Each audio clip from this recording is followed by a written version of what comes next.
titled "When Did Civilizations Begin?" makes this statement: "New findings have made shambles of the traditional theory of prehistory." Well, what are some of these findings? Well, you can go to any library, you can look at television documentaries, you can make observations from around the world which show that in the past, the further back we go, the more advanced were the people of the past, the splendors of the past. We can look at articles like a collection here of Reader's Digest articles: "In the Beginning, the Mystery of Ancient Egypt," "Mysteries of the Maya," "Unsolved Mysteries of the Great Pyramid," "The Mystery of the Whirlpool Sculpture."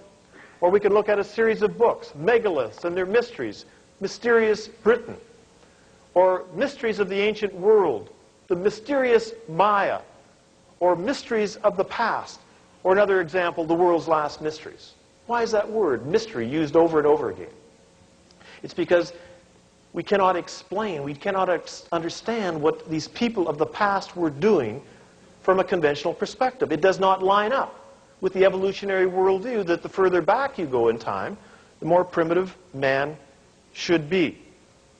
The Bible challenges us to examine what has been left to us by the ancient civilizations. In the book of Job, chapter 8 and verse 8, the Bible states, "Inquire of past generations, and consider the things searched out by their fathers. For we are only of yesterday, and know nothing." In verse 10 it says, "Will they not teach you and tell you?" And so that's what we will do tonight. We'll examine what has been left by these people of the past. For Solomon, who the Bible notes for his tremendous wisdom, in the book of Ecclesiastes, chapter 1 and verse 9, said, "That which has been is that which will be, and that which has been done is that which will be done, so there is nothing new under the sun." History merely repeats itself. And that's what we're going to see. Many of the things that were being done in the past are once again being reintroduced into our society today. Let's look at some of the evidence. If original man was as advanced, as intelligent as the Bible claims, then we should find ample evidence from around the world. We mentioned in Genesis chapter 4 that the ancients understood metallurgy. They made implements of bronze and iron, it says in verse 22. Well, it's interesting, in the very location where the Bible claims that the ark landed, Mount Ararat, in this region, Russian scientists have found the remains of furnaces, over 500 furnaces that had been used in the past for smelting bronze, including copper with zinc, tin, and arsenic. Or we could go to the ancient Danube basin, that is ancient Europe, where these sophisticated tools were found that go back before the time of Christ. Or we could go to Egypt. We could look at this artifact here, electroplated. Electroplated artifacts have been found literally around the world because the ancients used electricity. Here in a museum in Baghdad, a number of years ago, was discovered a battery. At first they didn't know what it was. It later determined to be a battery. The ancients were able to make batteries. They could produce electricity.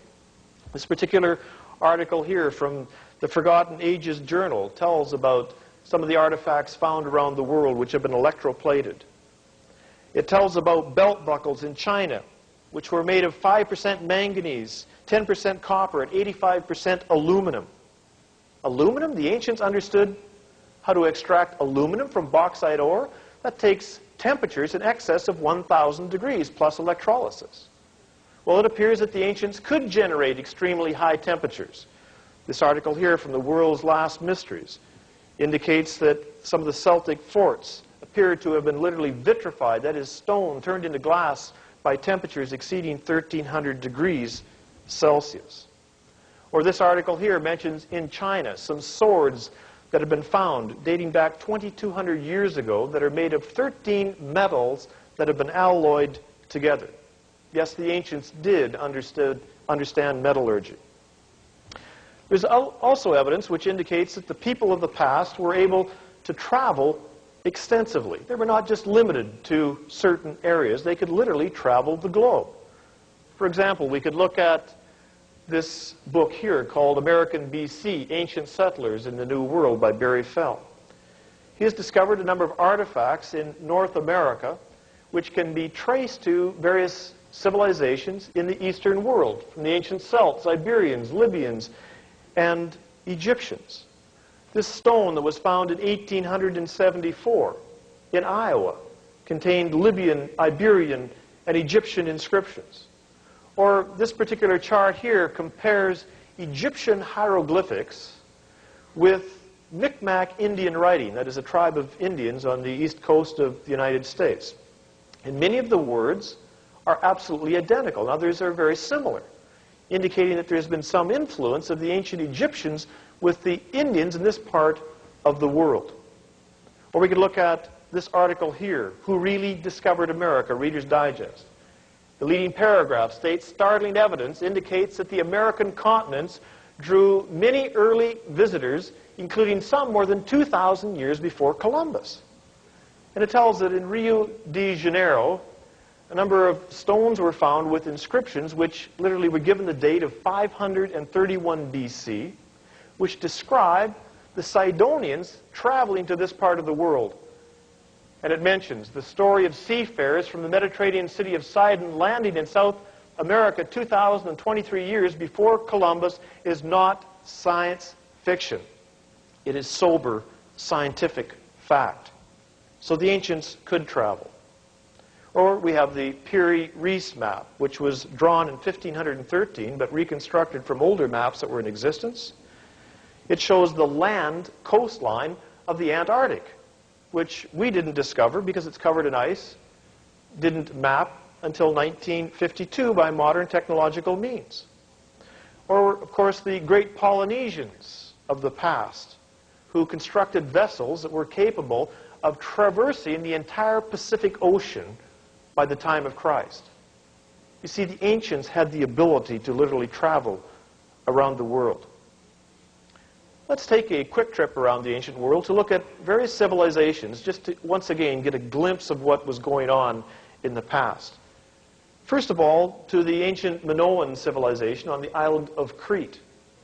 This civilization was wiped out during the 1500 BC by two major catastrophes that took place approximately 50 years apart, which incidentally coincide with the Exodus and Joshua's long day. Civilizations of the past, the ancient Minoans, were highly advanced. Some of the reconstruction of the temples that were destroyed there catastrophically, as we look at them, we see they had tremendous abilities, architectural abilities, artistic design. If we look into the interiors reconstructions of some of these great temples of the past, once again we see their inlaid stone, natural ventilation and air conditioning, beautiful artist work upon the walls.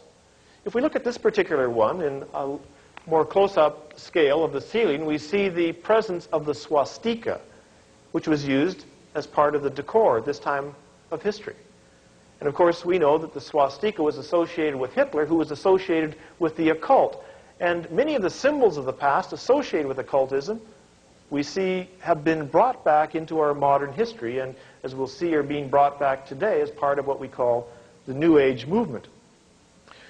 Some other artifacts associated with the ancient Minoans, the artistic design and paintings on some of their walls. Or we could look here, some of the dress worn by the ladies and their hairstyles, their makeup, contemporary with some of the styles of today. Some of their beautiful pottery, which is lavishly decorated. Or we could go to Egypt, known for its monumental stone structures, its pyramids, the worship of the ancient deities and the demigods. You see, associated with these great civilizations of the past was their tremendous interest in worshiping various heavenly objects as gods. They worshiped the sun as God, the moon as God. They worshiped everything as God. They built great pyramids and ziggurats aligned with specific locations in the heavens that they worshipped.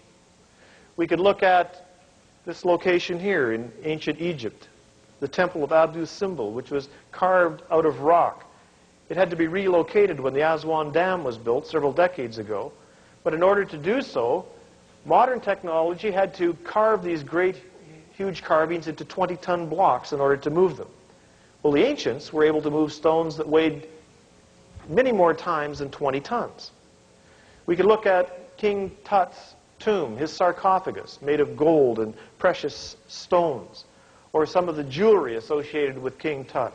Once again, showing the high qualifications, the abilities of these people of the past.